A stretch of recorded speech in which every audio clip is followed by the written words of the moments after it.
Big news. Big news. It's Missy Setters. She is Executive Director of the Camping World Independence Bowl. Hey, Miss Missy. That sounded so awesome. Morning. Hey, Miss Missy. How are you today? I'm good. How are y'all? We're good. Tell us about the teams. NC State, Vanderbilt. Pretty good matchup, huh? Yeah, we're excited about it. We've got two teams that we've never had in our bowl game before, and that's always a lot of fun for us. I think it's a good matchup. You got two teams that had to come up with some big wins toward the end of the season to get bowl eligible, and some upsets along the way. So we're excited. We think it's going to be a really good matchup for local fans, and hopefully we get some travel too. I was going to ask you that. How well do these teams fans traditionally travel? Do you have some numbers you can throw out on us? I don't have numbers, but traditionally they've traveled well. I know specifically with Vanderbilt in the last three bowl games they've been to, they've brought strong contingents to those bowl games. So we're looking forward to having both of them because of the schedule that they had, the schedule they played, the wins they came up with along the way, and the fan bases are pretty strong behind them. I was going to say Nashville. Vanderbilt's in Nashville, and that's not that far a drive, but then you reconsider and you think, wait a minute, most Vanderbilt grads have private planes anyway. So net jets, marquee jets. Yeah, it's probably a little different than having to call a travel agent or booking your own flights, I guess. Is there a little worry that because the game is on the 26th that they're not going to come in until late Christmas night, and they're only going to spend that one day with us? Is there a little worry about that?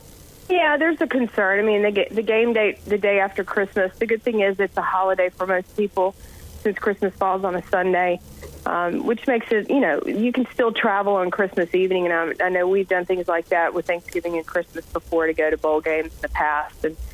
And so it makes it's a little different. You just have to adjust the way you travel for your bowl game in that situation. The players will already be here for Christmas, so I know y'all are probably planning some things to try to entice their families to come and spend Christmas here. You working on that? Yeah, we've got some really good events. The teams will probably be in on the 22nd and the 23rd. And one of the first events we have is on the 23rd, and that's open to the public, and it's a big game show. We bring in a group that does like Family Feud style games with the players, and they have a blast. It's one of the best events we have each year. And then right after that, for the players only, we're having a Taste of Louisiana at 601 Spring, where we're going to have some of our food partners and restaurant partners come in and do Louisiana-style cuisines, stuff that people are used to. When we made the calls yesterday to both of the athletic directors, one of the first things out of their mouth was, we're looking forward to some really good food. So show them a little bit about what our area has to offer, and let them have a really good time the first night that they're here. Then we've got a number of other events on Christmas Eve morning. We've got our FCA breakfast that'll take place at 7:30 over at the Bossier Civic Center. So there's a number of events, both public and private, for the players and for the administrators to show them a good time while they're here. Title sponsor Camping World. How's the relationship with those guys, specifically Marcus Lemonis, going? What not only this year, and what are they doing for us, but looking down the line another year or two? Well, they, as you know, it's an agreement where they have, I guess, what's called a look-in after this year. They've been fantastic to work with. We have weekly conference calls or every other week conference calls that go on throughout the entire year, so that they know what we're up to.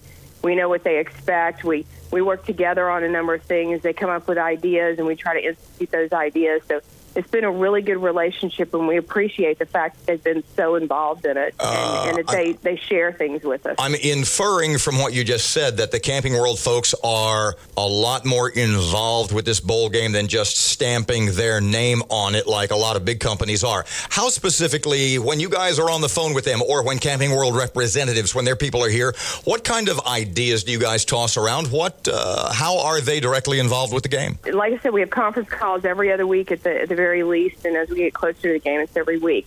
They will ask us our organizational chart. We have 50 different committees that fall under 5 divisions, and we fill that organizational chart out usually during the summer with volunteers. They'll ask us, is the organizational chart completed? Can we see that? Who's going to be involved? What are the events that you're going to be having throughout the year? They're very involved and knowledgeable about what we have going on, and how, there's some things every year you try to tweak, and we talk about how we're going to try to improve this event or that event, or what we're going to do differently, like with Taste of Louisiana this year. That's a new event for us. Do you like that kind as the executive director and a woman who has a great deal of experience in the bowl business? Do you like this kind of involvement, or would you rather be more left on your own? Which do you prefer? Because I know you've dealt with both. Yeah, absolutely. We prefer that, because if you're not sharing ideas and you're not constantly hearing other people's input, you're not going to be able to improve, and you become stagnant. And you say, well, we did this, so we're just going to do the same thing again this year. So we love that involvement. We love the ideas that they bring to the table, and we love the accountability. Missy Setters, Executive Director of the Independence Bowl, the Camping World Independence Bowl. Let me throw this out there, because I know you need this to happen. We need local folks to attend this game. It's a great, you're going to have family in town for Christmas. Maybe wrap it up with a trip to the game, right? Right, and the events that we have around it, too. You've got families coming in for 2 or 3 days. We've got public events for them to enjoy and come out and have a good time. On game day, we have our parade and pep rally that's going to take place out at the boardwalk, starting at 10 o'clock. And then we have something, it's not ours, but we're sort of piggybacking, working with them at 11 o'clock on something else that we'll be announcing soon, too, that's local in nature, highlighting a local person from here who's national in stature. And then at noon, our Fan Fest opens up out at the in the zoo area at the State Fairgrounds, and we've added some things to that this year.